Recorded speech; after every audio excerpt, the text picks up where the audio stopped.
सास बहू की ये कहानी पढ़कर आपकी आंखें सजल हो उठेंगी। कुछ रिश्ते बहुत मीठे होते हैं, बस बातें कड़वी होती है। बहू कहाँ मर गई? अंदर से आवाज, जिंदा हूं माँ जी। तो फिर मेरी चाय क्यों अभी तक नहीं आई? कब से पूजा करके बैठी हूं, ला रही हूं माँ जी। बहू चाय के साथ भजिया भी ले आई। सास ने कहा, तेल का खिलाकर क्या मरोगी? बहू ने कहा, ठीक है माँ जी, ले जाती हूं। सास ने कहा, रहने दे, अब बना दिया है तो खा लेती हूं। सास ने भजिया उठाई और कहा, कितनी गंदी भजिया बनाई है तुमने? बहू, माँ जी मुझे कपड़े धोन मैं जाती हूं। बहू दरवाजे के पास छिपकर खड़ी हो गई। सास भजिया पर टूट पड़ी और पूरी भजिया खत्म कर दी। बहू मुस्कुराई और काम पर लग गई। दोपहर के खाने का वक्त हुआ। सास ने फिर आवाज लगाई, कुछ खाने को मिलेगा? बहू ने आवाज नहीं दी। सास फिर चिल्लाई, भूखे मारोगी क्या? बहू आई सामने, खिचड़ी रख दी। सास गुस्से से, ये क्या है? मुझे इसे नहीं खाना, इसे ले जाओ। बहू ने कहा, आपको डॉक्टर ने दिन में खिचड़ी खाने को कहा है, खाना तो पड़ेगा ही। सास मुंह बनाते हुए, हाँ तू मेरी मां बन जा। बहू फिर मुस्कुराई और चली गई। आज इनके घर पूजा थी। बहू सुबह 4 बजे से उठ गई। पहले स्नान किया, फिर फूल लाई, माला बनाई, रसोई साफ की, पकवान और भोज बनाया।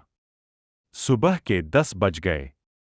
अब सास भी उठ चुकी थी। बहू अब पंडित जी के साथ भगवान के वस्त्र तैयार कर रही थी। आज ऑफिस की छुट्टी भी थी, उनके पति भी घर पर। पूजा शुरू हुई। सास चिल्लाती, बहू ये नहीं है, वो नहीं है।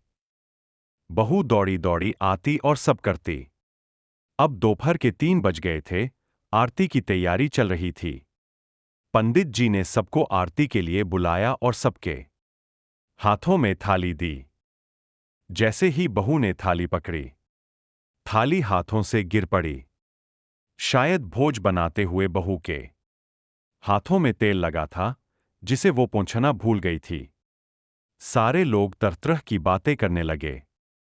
कैसी बहू है, कुछ नहीं आता, एक काम भी ठीक से नहीं कर सकती, ना जाने कैसी बहू उठा लाए। एक आरती की थाली भी संभाल नहीं सकी। उसके पति भी गुस्सा हो गए, पर सास चुप रही, कुछ नहीं कहा, बस यही बोल के छोड़ दिया, सीख रही है, सब सीख जाएगी धीरे धीरे। अब सबको खाना परोसा जाने लगा। बहू दौड़ दौड़ के खाना देती, फिर पानी लाती। करीब 70-80 लोग हो गए थे। इधर 2 नौकर और बहू अकेली, फिर भी वहां सारा काम बहुत ही अच्छे तरीके से करती। अब उसकी सास और कुछ आस पड़ोस के लोग खाने पर बैठे।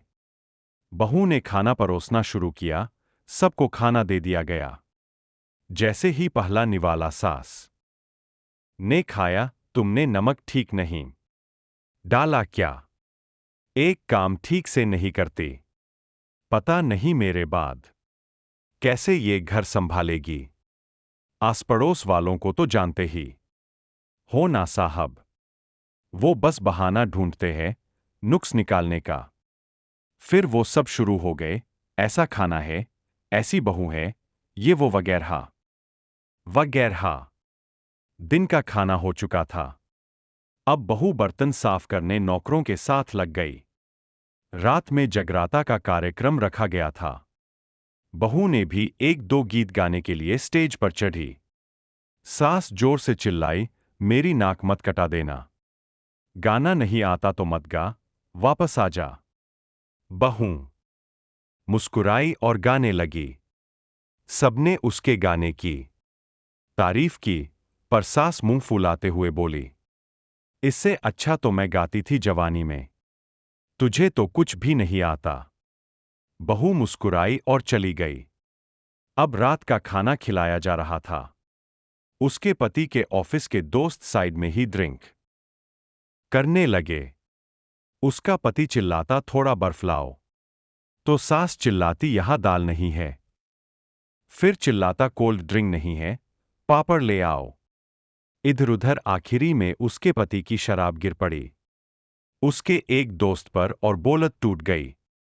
पति गुस्से में दो झापड़ अपनी पत्नी को लगाते हुए कहता है, जाहिल कहीं की, देखकर नहीं कर सकती, तुझे इतना भी काम नहीं आता। सारे लोग देखने लगे। उसकी पत्नी रोते हुए कमरे की तरफ दौड़ी। फिर उसके दोस्तों ने कहा, क्या यार, पूरा मूड खराब कर दिया। यहां नहीं बुलाया होता, हम कहीं और पार्टी कर लेते। कैसी अनपढ़ गंवार बीवी ला रखी है तूने। उसे तो मेहमानों की इज्जत और काम करना तक नहीं आता। तुमने तो हमारी बेइज्जती कर दी। अब आस पड़ोस की औरतों को और बहाना मिल गया था। वो कहने लगीं, देखो क्या कर दिया तुम्हारी बहू ने, कोई काम की नहीं है। मैं तो कहती हूं अपने बेटे की दूसरी शादी करा दो, छुटकारा पाओ इस गंवार से। सास उठी और अपने बेटे के पास जाकर उसे थप्पड़ मारा और कहा, अरे नालायक, तुमने मेरी बहू को मारा, तेरी हिम्मत कैसे हुई, तेरी टांग तोड़ दूंगी। उसके बेटे के दोस्त कुछ कहने ही वाले थे कि उसकी मां ने घूरते हुए कहा, चुप, बिल्कुल चुप। यहां दारू पीने आए हो, जबकि पता है आज पूजा है और तुम्हें पार्टी करनी है। कैसे संस्कार दिए हैं तुम्हारे माता पिता ने। और किसने मेरी बहू को जाहिल बोला। जरा इधर आओ, चप्पल से मारूंगी अगर मेरी बहू को किसी ने शब्द भी कहा तो। अरे पापी, तूने उस लड़की को बस इसलिए मारा कि तेरी शराब टूट गई। पापी, वो बच्ची सुबह 4 बजे से उठी है, घर का सारा काम कर रही है, ना सुबह से नाश्ता किया, ना दिन का खाना खाया, फिर भी हंसते हुए सबकी बातें सुनते हुए, ताने सुनते हुए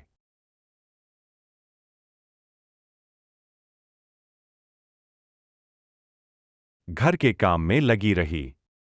तेरे यार दोस्तों को वो अच्छी नहीं लगी। जूते से मारूंगी तेरे दोस्तों को जो कभी उन्होंने ऐसा कहा। उसके यार दोस्त चुपके से खिसक लिए। अब सास बहू के कमरे में गई और बहू का हाथ पकड़कर बाहर लाई। सबके सामने कहने लगी, किसने कहा था।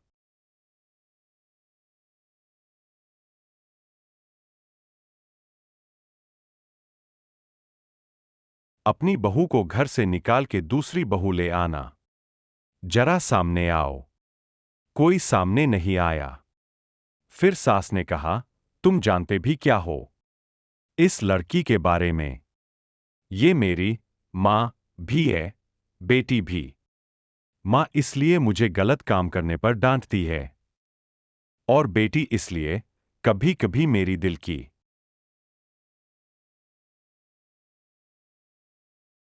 भावनाएं समझ जाती है। मेरी दिन रात सेवा करती है, मेरे 1000 ताने सुनती है, पर एक शब्द भी गलत नहीं कहती, ना सामने ना पीठ पीछे। और तुम कहते हो दूसरी बहू ले आऊं। याद है ना छुटकी की दादी अपनी बहू की करतूत। सास ने गुस्से से पड़ोस की महिला को कहा, अभी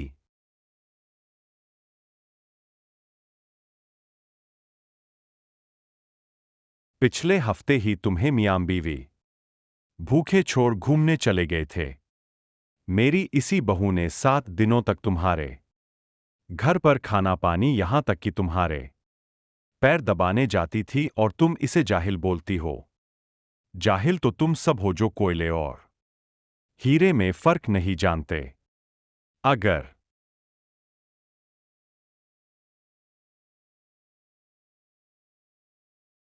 आइंदा मेरी बहू के बारे में किसी ने एक लफ्ज भी बोला तो मुझसे बुरा कोई नहीं होगा, क्योंकि ये मेरी बहू नहीं मेरी बेटी है। बहू सिसकियां लेते हुए फिर कमरे में चली गई। सास ने एक प्लेट उठाई और भोजन परोसा। बहू के कमरे में खुद ले गई, सास को भोजन लाते।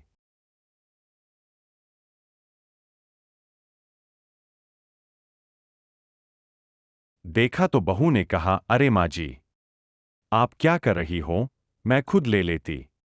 सास ने प्यार से ताना मारते हुए कहा, डर मत, इसमें जहर नहीं है, मार नहीं डालूंगी तुझे।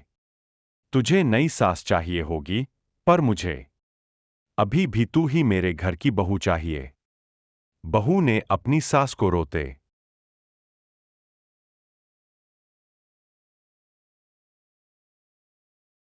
हुए गले से लगा लिया।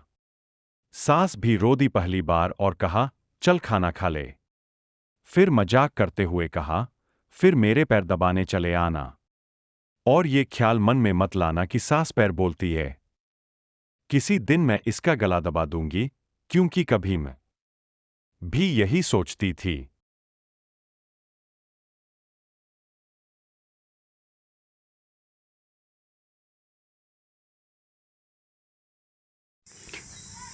Thanks for my video. Channel को सब्सक्राइब कीजिए, वीडियो को लाइक कीजिए, बेल आइकन को ऑन कीजिए। हिंदी स्टोरी सुनने के लिए इसी चैनल में बने रहिए। ज़्यादा से ज़्यादा